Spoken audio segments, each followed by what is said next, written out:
Defence کے لوگوں سے ہمیں گلا ہے. ہم نے حج پہ دیکھا، ہم نے دیکھا کہ جو مالدار طبقہ ہوتا ہے وہ بہت کم حج میں ہوتا ہے، یعنی جتنا ہونا چاہیے اتنا نہیں ہوتا، یعنی غریب طبقہ زیادہ ہوتا ہے. یہ کیوں بھائی؟ اچھا اسی طرح ہمارے پاس یہ ڈیفینس کے لوگ بہت کم آتے، وہ پتہ نہیں ابھی بتا رہے پتہ نہیں کہیں اور جاتے. لا حول ولا قوت. ہم کہہ رہے ہیں کہیں اور نہ جاؤ، یعنی ضروری ہمارے پاس ہو، کہیں بھی اپنے اتنے بڑے بڑے کوٹریاں، اتنے بڑے بڑے بنگلے جو خالی پڑے. دیکھیں جی، ہمارے معاشرے میں جو پرابلم ہے جی، وہ پرابلم یہ ہے کہ ہم کہتے ہیں کہ تو نجائز کر لے، نکاح نہ کر، جائیداد میں حصے دار نہ بنا، بس یہی ہمارا پرابلم. یہ جو پہلے بیوی بچے ہیں وہ انہوں نے اس جائیداد کو کور میں ساتھ لے کے جانا ہوتا. یہ نا جی انسان کی فطری طور پہ ہے. جب اللہ تعالیٰ نے کہہ دیا کہ یہ نہ شکر ہے، نہ شکر ہے، اس لیے لالچ اس کا ختم نہیں ہوتا. دیکھیں زندگی یہ ہے، ابھی آپ کے سامنے وہ آپ فون کر رہے تھے کہ صرف ایک مہینے میں پتہ لگا کہ گیا، اور 4 مہینے کے وقفے میں دونوں بیویاں، اور وہ بندہ یعنی جوانی میں خود بھی جوان ہے ماشاءاللہ، فٹ فاٹ، بالکل بالکل، اور وہ جوانی میں 4 مہینے کو. تو یہ تو میری اور آپ کی اوقات ہے جی. تو کیوں ہم ایسے خواہ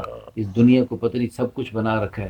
اصل تو آخرت، صحابہ کرام رضوان اللہ علیہم صحابیات آخرت والے تھے. حضور نے فرمایا آخرت والے بنو، کونوا ابناء الآخرہ ولا تکونوا ابناء الدنیا. دنیا کے بیٹے مت بنو. من احب دنیاہ اغر بآخرتی، جو اپنی دنیا سے محبت کرے گا، دنیا ہی کے پجاری بن کے رہے گا، اس نے آخرت کو نقصان پہنچائے گا. ومن احب آخرتہ، اور جو اپنی آخرت سے محبت کرے گا، اغر بدنیاہ، اس کو دنیا کا تھوڑا بہت نقصان اس کو محسوس ہوگا، لیکن حقیقت میں ہوتا نہیں ہے. جو مقدر کے مل کے رہتے ہیں.